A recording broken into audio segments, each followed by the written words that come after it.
할렐루야. 오늘도 새로운 날 주신 주님께 감사드리며 새벽전을 찾으신 우리 성도님들 가운데 우리 주님이 주시는 풍성한 은혜와 사랑이 넘치시기를 축복합니다.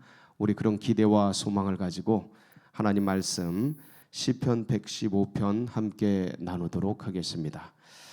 이 시편 115편도 할렐시입니다. 특별히 115편부터 118편까지는 6월절 절기 속에서 만찬, 6월절 만찬이라고 하죠. 우리 주님께 성만찬 드셨던 그 6월절 만찬 이후에 백성들이 모여서 합창했던 그런 시가 되겠습니다.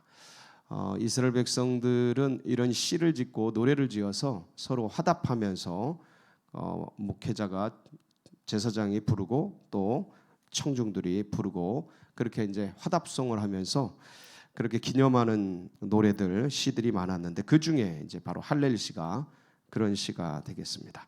어떤 내용을 제사장과 청중들이 화답을 하면서 합창을 하고 했는지 한번 보도록 하겠습니다. 우리 하나님께 영광, 하나님께 은혜, 하나님께서 우리를 인도해 주셨다는 그 놀라운 역사를 찬양하는 시이죠. 그 중에 이제 우상과 하나님의 차이에 대해서 오늘 나오는 말씀입니다. 그래서 오늘 제목이 우상과 하나님인데 한번 1절 볼까요? 여호와여 영광을 우리에게 돌리지 마옵소서. 우리에게 돌리지 마옵소서. 오직 주는 인자하시고 진실하심으로 주의 이름에만 영광을 돌리소서. 보통 이제 우리가 이런 얘기하죠. 하나님, 우리 하나님께만 영광, 하나님만 영광 받으시옵소서. 이 고백이죠. 이 고백, 하나님께서 부어주시는 은혜를 아는 자들은 이 고백이 한결같습니다. 그래서 하나님, 우리에게는 어떤 것도 돌리지 마시고 하나님만 영광 받으시옵소서라는 고백을 가지고 이제 시의 노래의 문을 열고 있습니다. 그래서 어찌하여 문나라가 그들의 하나님이 이제 어디 있느냐 말하게 하리이까. 문나라들, 이방 나라들 주변에 있는 이스라엘 주변에 있는 이스라엘 대적하는 나라들이 그들이 하나님이 어디 있느냐 하고 무시하고 깔보고 그리고 적대시하고 그렇게 비웃게 내버려두지 말아달라라는 이제 고백이죠. 그래서 이 고백은 어떤 면에서는 지금 우리가 해야 될 고백 중에 이제 하나이죠. 그래서 한국 교회 믿음의 백성들 하나님이 어디 있느냐 다 똑같지. 모든 신들이 다 똑같고 모든 곳에 구원이 있고 독선적이고 그렇게 말하려고 하는 모든 주변에 있는 그 사람들 나라들 이렇게 하지 말아달라는 고백이면서 오직 우리 하나님은 하늘에 계셔서 원하시는 모든 것을 행하셨나이다. 하나님께서 결국은 이루신다라는 그런 말씀입니다. 그리고 나서 이제 우상들에 대한 얘기가 나옵니다. 하나님은 이렇게 완전하시고 온전하셔서 하나님이 원하시는 모든 것을 행하시는데 그러나 우상들은 어떻다고요? 4절 볼까요? 그들의 우상들은 은과 금이요 사람이 손으로 만든 것이라. 사람이 만든 것. 여러분 우상이 뭡니까? 불완전한 것을 완전한 것으로 그렇게 믿게 만드는 도구. 이게 우상입니다. 불완전하고 인간의 손으로 만들고 인간이 만들어낸 불완전하기 짝이 없는 그것을 완전한 것으로 믿게 만드는 도구. 그래서 입이 있어도 말하지 못하고 눈이 있어도 보지 못하고 이런 것들이 쭉 나오는데 근데 우리 하나님은 어때요? 우리를 직접 도우시고 9절 이스라엘아 여호와를 의지하라. 그는 너희의 도움이시요 너희의 방패시로다. 아멘이십니까? 할렐루야. 여호와를 의지하라. 그는 너희의 도움이시요 너희 방패시로. 아론의 집이여 여호와를 의지하라. 여호와를 경외하는 자들은 너희는 여호와를 의지하라. 그는 너희의 도움이시요 너희의 방패시로다. 직접적인 도움을 주시고 모든 것을 막아주시는 분. 우리의 생각에서 불안, 염려, 근심이 올 때 주님의 이름을 부르면 주님이 막아주시고 우리가 어렵고 힘들고 고단스러울 때 주님의 이름을 부르면 우리를 도와주시고 할렐루야. 그래서 우리에게 뭘 주셔요? 12절 여호와께서 우리를 생각하사 뭘 주시고 복을 주시되 이스라엘의 집에도 복을 주시고 아론의 집에도 복을 주시고 높은 사람이나 낮은 사람을 막론하고 여호와를 경외하는 자들에게 전부 복을 주시는 것. 누구든지 주의 이름을 부르는 자들에게는 구원을 주시는, 축복을 주시는, 은혜를 주시는 놀라우신 그 하나님. 그래서 그 하나님께서 그 하나님을 의뢰하는 자들에게 어떤 걸 주셔요? 14절, 여호와께서 너희를 곧 너희와 너희의 자손을 더욱 번창하게 하신다. 할렐루야. 이런 복이 이 새벽전을 찾으신 여러분들 모두에게 함께 하시기를 축복합니다. 그럼요, 창성하게 하고 번창하게 하고 생육하고 번성하여 땅에 충만하게 하고 너희는 천지를 지으신 여호와께 복을 받은 자로다. 예, 주님을 붙든 백성들은 하늘의 복을 받은 자들입니다. 이 큰 축복. 그래서 이제부터 영원까지 우리가 해야 될 일이 뭡니까?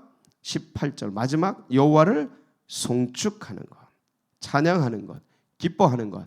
여러분, 오늘도 여호와를 기뻐하시고 여호와를 찬양하고 여호와와 우리 주 예수 그리스도와 관계하면서 교감하면서 그분 안에 있는 놀라운 기업과 은혜를 마음껏 누리는 여러분 모두가 되시기를 축복합니다. 예. 그래서 그렇다면 여기서 우리가 한번 봐야 될 게 있습니다.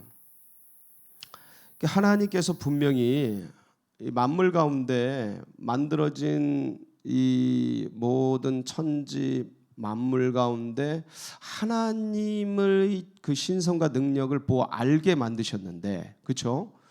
사람들이 왜 하나님을 못 찾을까? 여기 참 궁금한 거 아닙니까? 예, 로마서 1장 20절에서 25절을 보면 거기에 이제 말씀이 등장을 하죠. 한번 같이 읽어볼까요? 시작. 창세로부터 그의 보이지 아니하는 것들 곧 그의 영원하신 능력과 신성, 이게 뭡니까? 하나님이죠. 이게 하나님이에요. 예, 창세로부터 그의 보이지 아니하는 것들이 뭐냐면 그분의 영원한 능력과 신성, 이게 하나님의 보이지 아니하는 것이에요. 이게 신적인 능력과 신성인데 이게 눈에 보이지 않아요. 근데 그것이 그가 만드신 만물에, 그분의 작품 속에 있으래요. 그분의 만드신 만물, 이게 이제 천지 만물, 자연뿐만 아니라 인간에게도 있는 거예요. 인간을 통해서도 분명히 보여 알려졌나니 그러므로 그들이 핑계하지 못할지니라. 예, 한번 넘어가 볼까요?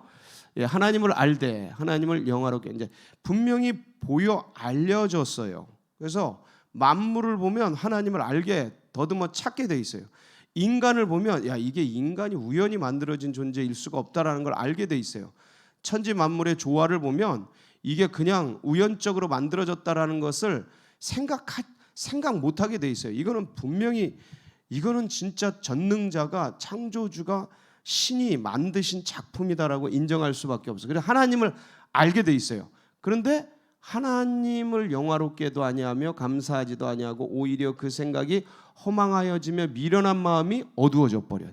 자, 스스로 지혜 있다 하나 어리석게 되어서 썩어지지 아니하는 하나님의 영광, 그러니까 영원한 영광, 정말 찬란한 그 영광을 썩어질 사람과 새와 짐승과 기어다니는 동물 모양의 우상, 이게 불완전한 것들, 영원하지 않은 것들 속에 그런 모양으로 바꾸어 버려서 그 하나님의 영광을, 잠깐만요, 23절, 그 하나님의 영광을, 하나님의 신성을 모독해 버리는 거예요.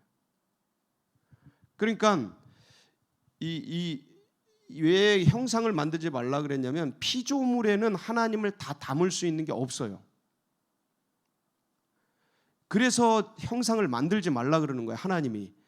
왜냐하면 피조물 속에서는 그 전능자가 피조물을 만들었는데 어떤 피조물이 그 하나님을 다 담을 수가 있어요? 없죠. 인간도 하나님을 전체를 못 담는데, 예? 그러니까 사람, 새, 짐승 그 어떤 것으로도 모양과 형상을 만들어서 이것이 하나님이다, 신이다, 창조주다라고 말하지 말라고 했는데 그것을 그 모양으로 바꿔버리는 거예요. 불완전한 것을 완전자로 바꿔버리는 것, 그걸 우상이라 그래요. 우상으로 만들었어요.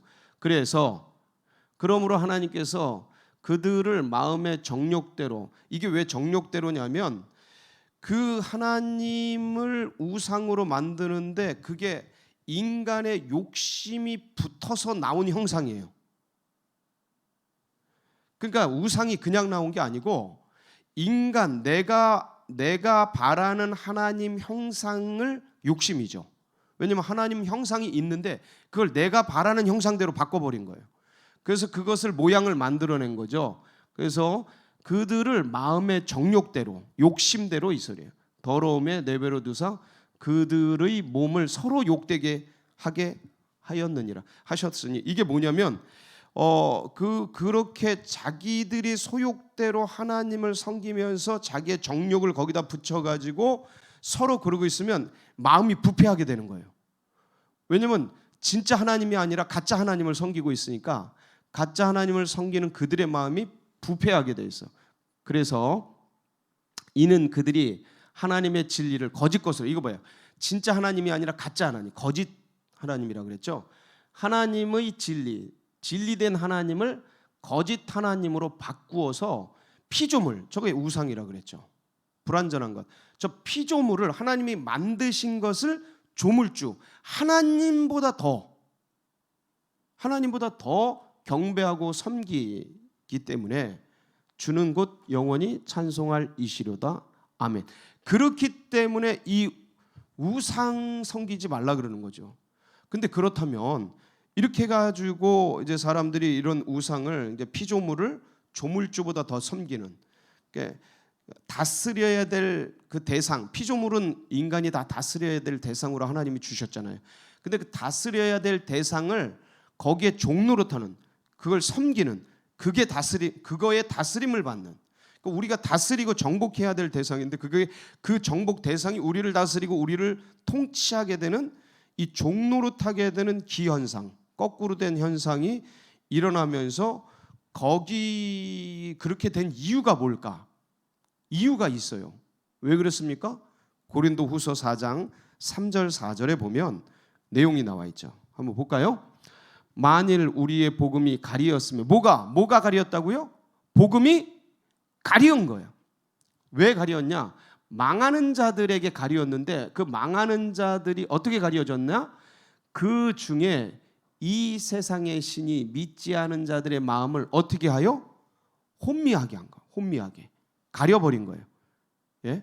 혼미하게 하여 그리스도의 영광의 복음의 광채가 비치지 못하게 함이니, 그리스도는 하나님의 형상이라, 하나님의 유일한 형상으로 오신 그리스도 예수의 영광의 복음의 광채, 진리의 광채, 생명의 광채, 은혜의 광채, 의의 광채, 유일한 빛이신 그 광채가 비치지 못하게 그 마음이 혼미해진 거예요. 혼미해진 게 뭡니까? 그러니까 진리와 비진리, 참과 거짓이 섞여버리면서 거기서 진리를 붙잡지 못하고 거짓 속으로, 미로 속으로 빠져버린 거예요. 혼란 속으로. 근데 그것이 뭐냐면 욕심이에요. 그러니까 이거를 다스릴 힘도 주셨단 말이에요. 아담과 하와를 생각하면 돼요. 내가 아담과 하와다라고 생각하면 돼요. 아담에게 진리를 붙들고 그것을 하나님을 섬기며 살 수 있는 힘도 주셨고, 그리고 거짓을 분별하며 그것을 거절할 수 있는 능력도 주셨단 말이죠. 근데 그 뱀의 말이 들어왔을 때 자기 마음을 누가 혼미케 하냐? 하나님이 하시는 게 아니에요. 그건 절대로 하나님이 하시는 게 아니에요. 그거는 그걸 다스리고 정복할 힘을 주셨죠. 하나님은 그것을 바꾸어서 혼미케 스스로 되는 건 자신이 하는 거예요. 자신. 이 둘 중에 어떤 게 옳을까? 나는 아는데 이 욕심에 끌려 미혹돼 버리는 거예요. 그게 혼미예요. 혼미. 스스로 미혹하는 거예요. 이게 아닌데 하고 넘어가는 거예요. 죄질죄 잘 보세요. 내가 이렇게 하면 안 되는데 하고 넘어가죠. 그게 혼미해지는 거예요. 그걸 자꾸 택해가는 거죠. 여러분, 사상과 의식들이 어떻게 들어옵니까? 혼미하게 해서 들어와요. 아리까리하게 해서. 가짜 뉴스, 진짜 뉴스 뭔지 모르게. 근데 그거 분별하고 진짜 진리를 사모하면서 그 분별하고 그것이 어떤 것인지 구별하고 판별하고 이렇게 해서 하나하나 거쳐가야 되는데 사람들이 그렇게 안 하죠. 감각에 땡기는 대로 간단 말이에요. 내 본능에 맞는 대로, 내 어떤 경험과 내 의식과 내 어떤 분위기와 내 느낌에 맞는 대로, 느낌대로, 본능대로 따라가 버리지, 이거를 진짜 베레아 성도들처럼 이게 맞는가 아닌가 구별하고 분별하고 참된 진리의 말씀에 입각해서 이걸 따져보고 진리이신 예수 그리스도의 그 표준 캐논 앞에서 이게 무엇이 옳은가 구별하고 이거 안 한단 말이죠. 내 감각에 감정에 맞는 대로 이게 맞을 거야 하고 합리화의 과정을 거치고 거기서 스스로 자기가 진리에 대해서 참에 대해서 돌이켜버리고 글로 내려가는 걸 스스로 합리화시켜요. 이 감정이 맞는 거야 라고. 그걸 뭐라고 표현해요? 아담과 하와 그때는 보암직도 하고 먹음직도 하고 지혜롭게 할 만큼 탐스럽기도 한지라. 이 감각이 돌아가는 거예요. 이거를 태초부터 뱀은 써왔단 말이에요. 이단은. 이게 프로파간다죠. 선전선동. 이거를 분별해낼 수 있는 게 진리인데 이거에 넘어가 버리면 이거 혼미해지는 거죠. 그 혼미해진 것들을 걷어내고 보면 누가 진리예요? 예수 그리스도죠. 오직 한 분, 예수 그리스도. 그분을 섬길 때 여러분 이게 스스로 혼미해져서 감정 따라가고 상황 따라가고 이 우상 따라가고 그러면 그거에 맞는 그 세계가 펼쳐지죠. 그거에 맞는 세계가 펼쳐집니다. 근데 그 끝이 뭐냐면 죽음이고 사망이에요. 예. 이 인류를 보시고 지금 이 한국을 보시고 이 사회를 보세요. 어디로 가고 있나? 그냥 지혜 있는 자들, 의식 있는 자들이 한번 그냥 보란 말이죠. 저 어디로 가고 있나? 이 세계가, 이 세상이, 예? 지금 어디로 움직이고 가고 있나? 그래서 눈을 열어 누구를 바라보라? 주님을 바라봐라. 어떻게 진리를 분별하는가? 예수 그리스도라는 이 표준 앞에서 분별하는 거예요. 어떤 게 맞는가? 어떤 게 진리인가? 그리고 거기에 단단하게 서 계신 분들하고 같이 있는 거예요. 내 감정, 내 감각 따라가는 게 아니고. 그러니까 이게 이제 비전공자들, 비전문가들 거기다 그냥 맡겨놓고 거기서 판별해버리고 가는 거, 이게 굉장히 위험한 거죠. 다 망하는 길이에요. 예. 그래서 오늘 우리에게 말씀하신 여호와를 경외하는 것, 예수 그리스도를 붙드는 것, 예수 그리스도를 의지하는 것, 그 창조주여 우리에게 이 아름다움을 주신 그분을 끝까지 붙들고 나아갈 때 하나님의 놀라운 은혜와 평강이 우리 마음을 지키는 것, 그게 진리의 선자들, 생명의 선자들이 누리는 축복인 거죠. 여러분 오늘도 이 은혜가 우리 성도님들 가운데 함께 하시기를 바랍니다. 이 축복이 오늘도 이 말씀을 붙들고 하루를 시작하는 우리 성도님들 가운데 함께 하기를 바랍니다. 여러분 진리는 영원한 거예요. 우상은 지나가 버려요. 3억 3천만 개의 우상들이 있잖아요. 인도에, 네팔에. 예? 그 수많은 우상들이 지나가는 거예요. 아무것도 아닌 거예요. 그 감정에 붙여버린 거예요. 자기 욕심을 갖다 붙여버린 거예요. 우상들은. 진리는 그게 찾아와요. 찾아온다고요. 그래서 오늘도 우리를 찾아오시고 우리를 만나주시고 우리 가슴 속에 이 어둠 속에 살아가는 인생 가운데 빛을 주신 참 생명이신 그 주님을 붙들고 하루를 승리하는 복된 역사 있도록 축복합니다. 같이 기도하시겠습니다. 예, 오늘 사순절 30일째 되는 날입니다. 그래서 이제 사순절이 열흘 앞으로 다가왔는데 이 세계는 어둡기만 하고 혼탁스럽기만 합니다. 추운 겨울을 여전히 지내는 것 같은 영적인 추위 속에 있는 이 세상 가운데 우리 하나님의 꽃피는 부활의 은혜가 같이 하기를 간절히 사모하는데 아직도 그 봄은 멀게만 느껴집니다. 우리 주님을 굳게 붙들고 이 시기를 이겨내고 견뎌 가기를 간절히 바랍니다. 이런 믿음과 이런 신앙이 다음 세대들과 새 가족들의 가슴속에 새겨지도록 위해서 기도해 주시고 흔들리는 이 나라 민족이 하나님 앞에 바로 서도록 국민을 두려워하고 하나님을 두려워하는 그런 위정자들이 되어지도록 기도해 주시고 우리 교회가 이럴 때 온 세계 민족 가운데 우리 이 나라 민족 가운데 마중물 역할을 감당하는 교회, 하나님의 비전과 꿈을 이루어드리는 교회, 또 여러분 각자의 중보 제목 붙들고 우리 주여 한번 부르짖고 기도하며 나갑니다. 부르짖습니다. 주여 할렐루야.